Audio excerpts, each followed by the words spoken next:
Hello and welcome, fellow traveler on the path of inner strength.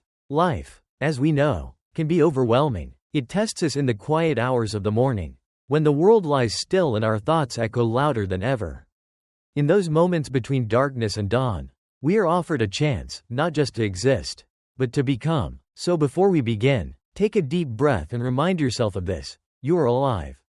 You are breathing, and that is already a remarkable gift.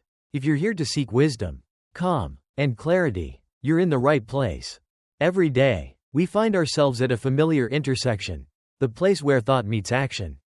In this sacred space of potential, we begin a journey that transcends the mere routines of living. It's here we choose purpose over chaos, direction over distraction, and guiding us through this journey is a philosophy rooted in resilience and virtue, the timeless teachings of Stoicism. As we step into the rhythm of the day, let us pause and truly appreciate the miracle of being. To inhale deeply, to think freely, to feel love, sorrow, curiosity, and joy. The philosopher Marcellus Aurelian once said, "Consider the beauty of life. Gaze at the stars and imagine yourself among them." That simple invitation invites us to look beyond the mundane, beyond the noise, and to search for meaning in every breath. The tenets of Stoicism aren't about suppressing emotion or denying pain.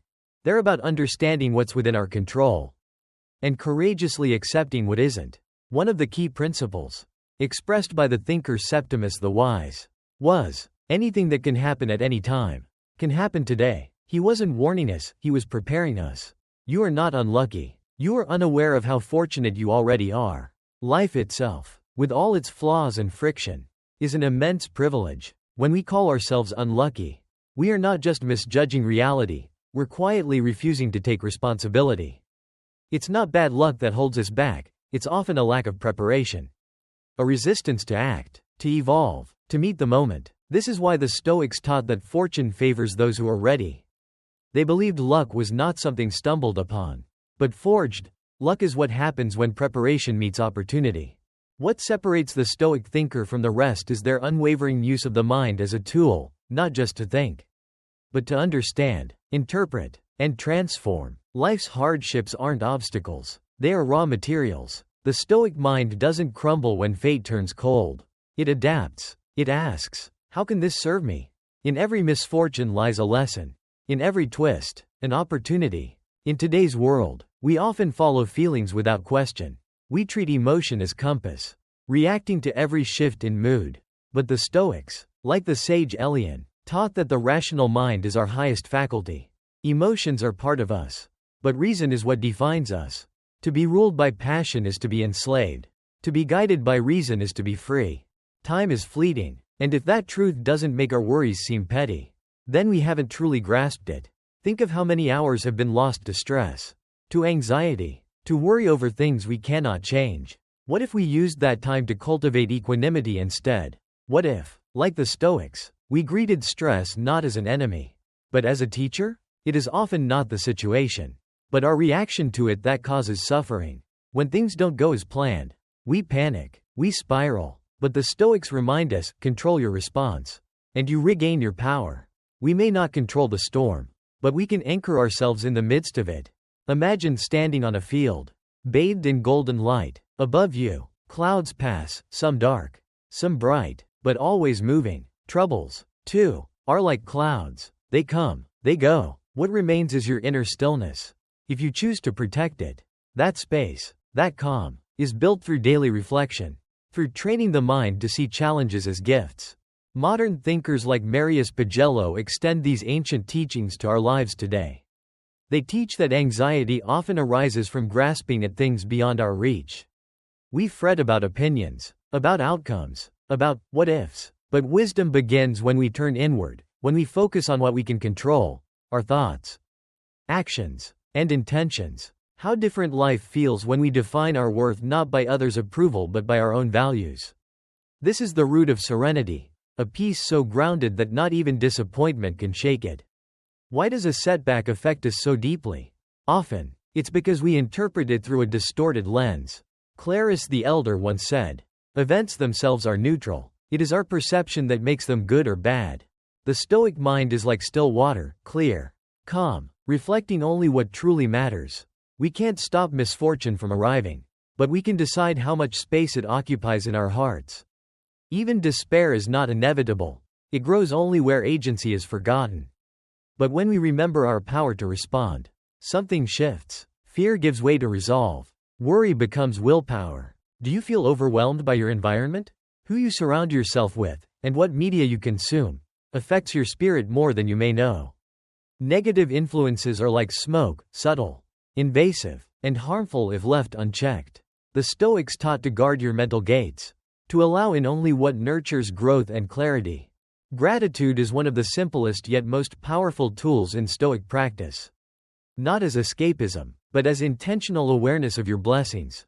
A journal entry, a silent acknowledgement, these acts remind us of the wealth we already possess. Light often shines where we least expect it. We sabotage our peace by clinging to the past or worrying about the future. But all action happens in the present. Do the task before you. Advised Marcellus Aurelian. Imagine your thoughts as a crowded stage, every worry a character pulling attention.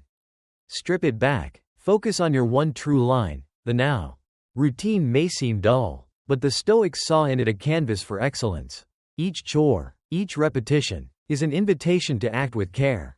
Purpose isn't found in big events, it's in the quiet fulfillment of daily duties. Done with integrity. Comparison breeds envy and stress. Septimus warned that measuring ourselves against others is a path to emptiness.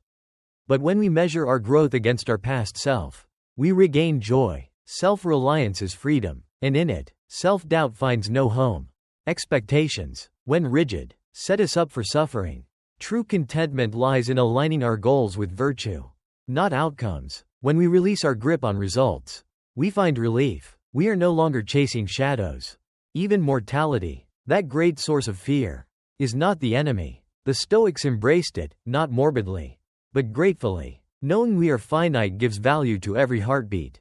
The end is not a punishment, but a call to live deeply and kindly now.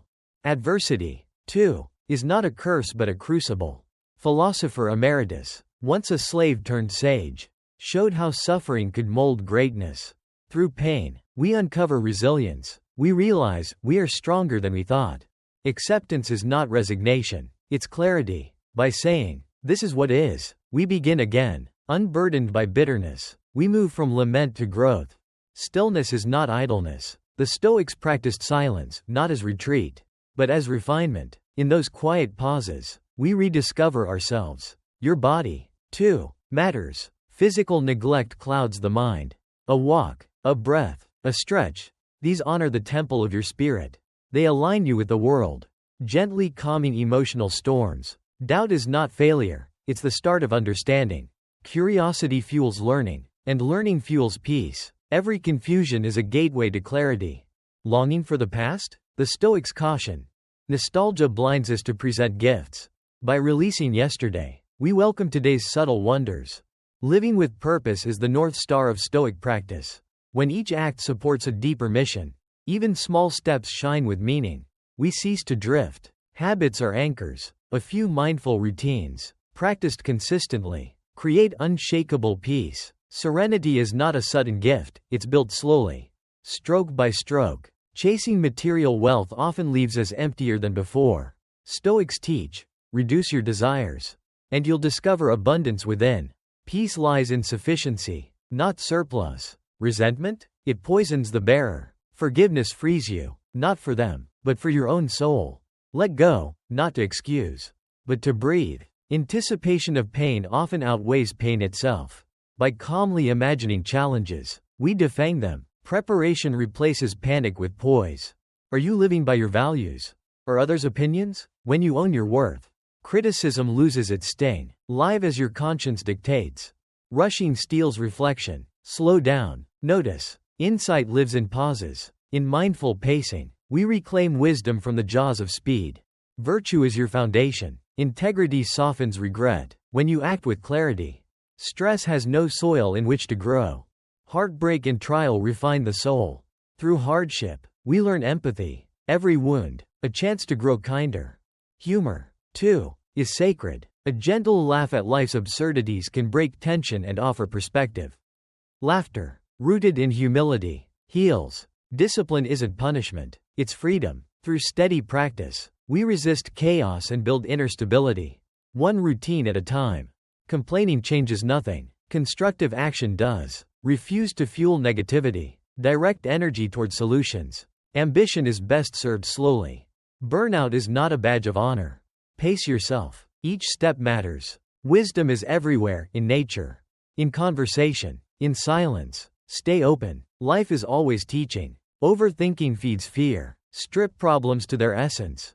Then act. Simplicity is strength. Gratitude, even in difficulty, breaks the grip of stress. Say thanks for small wonders.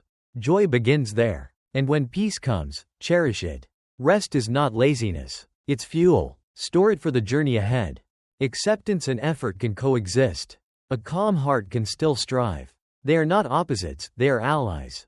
Ultimately, the Stoic life is not a shield against hardship, but a way of standing tall in its presence. You are not fragile. You are not lost. You are capable of weathering the storm with grace. So as we part ways today, I invite you to carry this wisdom into your next breath, into your next decision, into your next quiet moment. Remember, stress and despair are not your identity. They are passing guests. Your true self is calm, clear, and courageous. Thank you for joining me in this journey of reflection and growth. If you found value in these teachings, I hope you'll return, reflect again, and share this light with others. Until next time, be still, be strong, and be free.